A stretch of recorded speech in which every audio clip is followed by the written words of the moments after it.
Item number: YOS-4817. Object class: Keter, previously Euclid. See Incident 4817-1. Containment procedures. YOS-4817 is to remain in a residential home. To prevent escape from it, any signs of behavior from it should be reported immediately. This sentence was stricken from the file. YOS-4817 is to be kept within a 7 meter by 4 meter containment cell at all times, with a supply of oxygen masks once approved for entry. No one is to make direct contact with YOS-4817 with any reason. Within 3 to 4 days, YOS-4817 is to be fed food supplies with calories not larger by 500. If a 500-calorie meal is present, the food is to be evacuated from the room when YOS-4817 is not in a hungry state. If YOS-4817 completely consumes a 500-calorie meal, the containment cell is to remain shut until the subject is fully done with its ejection state. If YOS-4817 somehow manages to break out of its cell, personnel are to not directly encounter it. The surroundings must be fully locked until the tranquilizer smoke completely incapacitates it. Description: YOS-4817 is a humanoid that resembles an average African American human, age unknown. It completely lacks all possession of clothing and appears to cease all function of walking on 2 legs. It appears to wear a hat and a blindfold on its head, leaving the rest of the body exposed.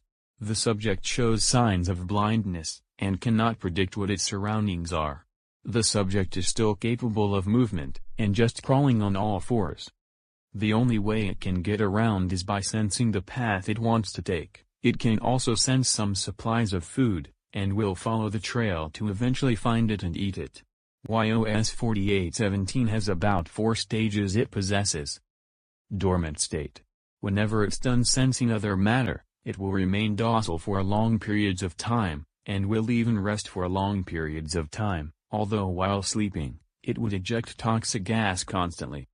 Hungry state. When showing signs of hunger, it will try to sense some nearby food supplies. When it's near, it will follow the path to the food. Once it gets there, it will eat the food. However, if the food reaches above 500 calories, it will stop eating one single food and start ejecting toxic flatulence gas, and release toxic feces that extend from 1 to 70 centimeters. When YOS-4817's meal is done, it will return back to its dormant state. Hostile state.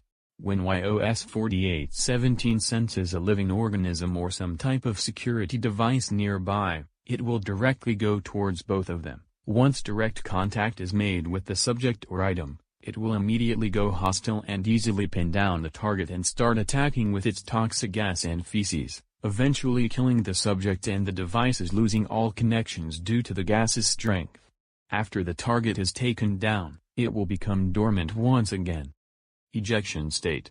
At a random time during its dormant state, it will go into an ejection phase and start releasing very toxic gas and feces, which will affect every living subject and devices within a 10-mile radius. After the phase is complete, it will go back to being dormant again. YOS-4817 shows little intelligence, and only desires to roam around the world acting like a new species for Animalia. Even though the subject is considered to be anomalous, hence the strong ability to excrete very toxic feces and gas, it still feels the need to eat, so it tries to find food to sustain itself. Addendum 4817-1. YOS-4817 was found within a residential home in Street. Where it was in the basement in a laundry room. He was surveillanced by MTF Unit 27 in order to track down his movements, but soon after, the subject attacked one of the cameras and forced it to disconnect. This was reported immediately after. Incident 4817-1. YOS-4817 was eventually set up for relocation to Site 77, but several MTF Unit 27 members was killed by YOS-4817 as it was hard to incapacitate it. It remained in a hostile state for more than 3 hours, until all Unit 27 members were killed in action. MTF Unit 83 eventually came and used a type of gas that easily incapacitated YOS-4817. Prior to this incident, YOS-4817 has been reclassified to Keter until further notice, due to the subject's constant escaping and attacking of Site-77 personnel. Note: I think it's best to leave this guy alone. He's mad when he feels threatened. And of course, he's blind and stinky. Dr. Sniper.